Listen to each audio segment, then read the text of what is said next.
ఓం శ్రీ మాత్రే నమః. ఇప్పుడు తెలియచేసే అంశము తొలి ఏకాదశి అనేది ఆషాఢ మాసంలో పౌర్ణమికి ముందుగా వచ్చేటువంటి ఏకాదశిని తొలి ఏకాదశి అని అంటారు. ఈ తొలి ఏకాదశి రోజు మరి విష్ణుమూర్తి 4 నెలల పాటు వాస్తవంగా నిద్రించటము, యోగ నిద్రలకి వెళ్ళటము అనేది జరుగుతుంది. అందుకని ఏకాదశిని శయనేకాదశి అని కూడా పిలుస్తారు. ఈ 4 నెలలు కూడా ఎప్పుడు కూడా ఆధ్యాత్మికంగా అనంటే ప్రతిరోజు కూడా విష్ణు సహస్రనామావళిని చదవటము, విష్ణాలయాలను చక్కగా అవి దర్శించుకోవటము, ఈ విధంగా చేయడము చాలా చాలా మంచిది. వాస్తవంగా ఏకాదశులు అనేవి మరి నెలకి 2 వస్తాయి, సంవత్సరానికి 24 అని అంటాము. ఈ 24 ఏకాదశుల్లో కూడా ఎప్పుడైనా సరే ఎప్పుడూ నేను తెలియచేస్తూ ఉంటాను. 11 ఏకాదశుల పాటు వాస్తవంగా ఏకాదశి అనంటే 11వ రోజు అని అర్థం. అలాగే 11 ఏకాదశుల పాటు ఆచరించవలసిన విశిష్టత గురించి కూడా నేను చాలాసార్లు తెలియచేశాను, మరొకసారి తెలియచేస్తాను. ఈ తొలి ఏకాదశిన మొదలుపెట్టి విష్ణు సహస్రనామావళిని యథార్థంగా మరి క్లియర్గా నేను తెలియచేస్తున్నాను. ఆచరించడానికి ప్రయత్నం చేయండి. ఈ ఏకాదశి తిథి నాడు చక్కగా మీరు విష్ణుమూర్తి పటము అనేటువంటిది పెట్టి ఉంచుకొని దానికి 11 సార్లు విష్ణు సహస్రనామావళి చదవాలి. ఒకసారి విష్ణు సహస్రనామావళి చదివినప్పుడు ఒక రకం పూలదండని విష్ణుమూర్తి మెడలో వేయాలి, ఒక రకం పండు నైవేద్యం పెట్టాలి. అంటే ముందుగా 11 రకాల పూలదండలు, 11 రకాల పళ్ళు సిద్ధం చేసి పెట్టుకోవాలి. ఆ తర్వాత హారతి వెలిగించి చక్కగా హారతి చూపించటం, మళ్ళీ రెండవసారి విష్ణు సహస్రనామావళి చదవాలి. చదివిన తర్వాత ఒక రకం పూలదండ అనేది సమర్పించటం, మరొక రకం పండు నైవేద్యం పెట్టడం, ఈ విధంగా 11 సార్లు ఆచరించాలి. అంటే 11 సార్లు విష్ణు సహస్రనామావళిని చదవాలి, 11 రకాల పూలదండలు సమర్పించాలి, 11 రకాల పళ్ళు నైవేద్యం పెట్టాలి. ఇలా చేయడం వలన ఒక సంకల్పము అనేది అనుకొని మీరు ఇది మొదలు పెట్టండి. డెఫినెట్గా 11 ఏకాదశుల లోపుగా మీరు ఏ సంకల్పంతో అయితే బిగించేస్తారో మరి ఆ సంకల్పము అనేది భగవద్ అనుగ్రహం వల్ల తప్పనిసరిగా నెరవేరుతుంది. ఎటువంటి సందేహము లేదు అందులో. చాలామంది కూడా ఇంతకు మునుపు ఆచరించారు. అమ్మగారు మీరు చెప్పినట్టు మేము చేశాము, రిజల్ట్స్ చాలా చాలా బాగున్నాయి. ఒకసారి మా అమ్మాయి వివాహం జరగాలని చెప్పేసి చేశాను, సక్సెస్ అయ్యాను. మళ్ళీ వెంటనే మా బాబుకి మంచి ఉద్యోగంలో స్థిరపడాలి అని చెప్పేసి చేశాను, మంచి ఉద్యోగంలో స్థిరపడ్డారు అని చెప్పేసి తెలియచేశారు. స్థలం విషయం కావచ్చు, పొలం విషయం కావచ్చు, స్వగృహం విషయంగా కావచ్చు, లేదా బిజినెస్లో అధిక లాభాలు గడించాలి అని చెప్పి కావచ్చు. అలాగే కొంతమందికి కోర్టు సంబంధిత లావాదేవీలు ఉంటూ ఉంటాయి, అన్నదమ్ముల ఆస్తి తగాదాలు ఉంటూ ఉంటాయి.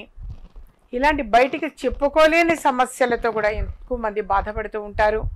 వాడు ఎవరైనా చక్కగా ఈ 11 ఏకాదశుల పాటు చక్కగా మీరు ఈ విధంగా ఇప్పుడు నేను చెప్పినట్టుగా చక్కగా చదవటానికి ప్రయత్నం చేయండి.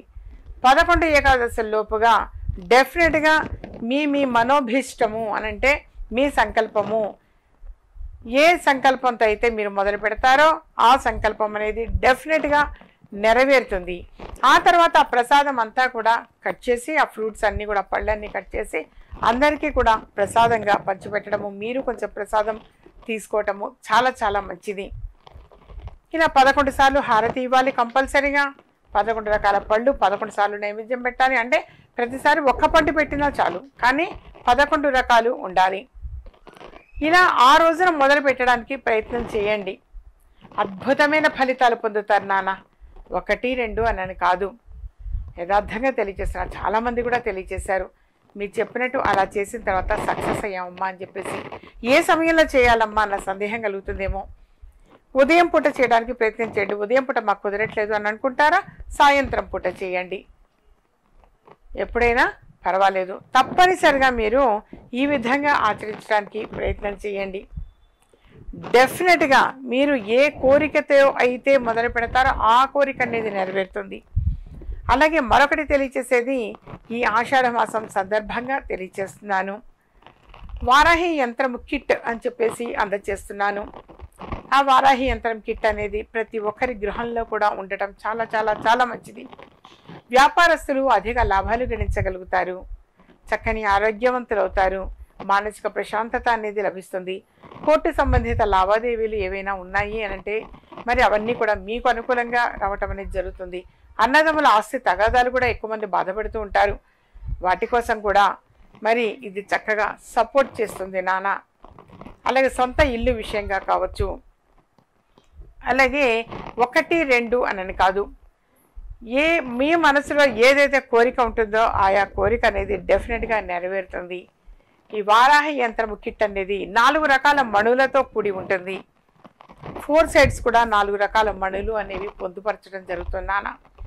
మధ్యలో దృష్టి దోష నివారణ కోసము అని చెప్పేసి ఒక దైవిక వస్తువును ఉంచడం జరుగుతుంది. దాని మీద ఒక 5 రూపాయల బిళ్ళ అనేది మీ దగ్గర అది ఆ యంత్రం పైన పెట్టుకొని మీరు పూజా మందిరంలో అయినా పెట్టించండి, లేదా వ్యాపారస్తులైతే ఆ వ్యాపార ప్రదేశంలో ఆ కౌంటర్ అనేది ఉంటుంది, ఆ కౌంటర్లో పెట్టి ఉంచండి. గ్రాస్పింగ్ పవర్ అంటారు, డబ్బుని ఆకర్షించే శక్తి దానికి అద్భుతంగా ఉంటుంది. చక్కని ఆరోగ్యాన్ని పొందుతారు నాన్న. అలాగే ఆర్థికంగా చాలా బాగా కలిసి వస్తుంది. బయట ఆగిపోయిన డబ్బులు తిరిగి వచ్చే అవకాశాలు ఎక్కువగా ఉంటాయి. కొద్దిమంది వ్యాపారంలో నష్టాలు ఎక్కువగా చూస్తున్నామని బాధపడుతూ ఉంటారు. ఒకప్పుడు చాలా బాగుండేదమ్మా, కానీ ఈ మధ్యకాలంలో అంతా నష్టము అనేది వస్తుంది అన్నారు. నష్టాలన్నీ కూడా పూడిపోతే నాన్న అధిక లాభాలు గణించగలుగుతారు. యథార్థంగా తెలియచేస్తున్నాను. వారాహి యంత్రము కిట్ దాని పేరు. 4 రకాల మణులతో పొందుపరిచినటువంటి ఆ కిట్. మధ్యలో దైవిక వస్తువు ఒకటి ఉంటుంది, అది దృష్టి దోష నివారణకి చక్కగా సపోర్ట్ చేస్తుంది. దానిపైన 5 రూపాయల బిళ్ళ పెట్టి ఉంచి మీ పూజా మందిరంలో కానీ లేదా వ్యాపారస్తులైతే చక్కగా ఆ కౌంటర్లో కానీ వేసి ఉంచండి. డబ్బుని ఆకర్షించే శక్తి ఎక్కువగా ఉంటుంది దానికి. అందువల్ల అధిక లాభాలు గణించగలుగుతారు. మీరు ఏ సంకల్పంతో అయితే మొదలు పెడతారో అది కలెక్ట్ చేసుకొని మీరు కోరిక అనేది అనుకొని పెడతారు.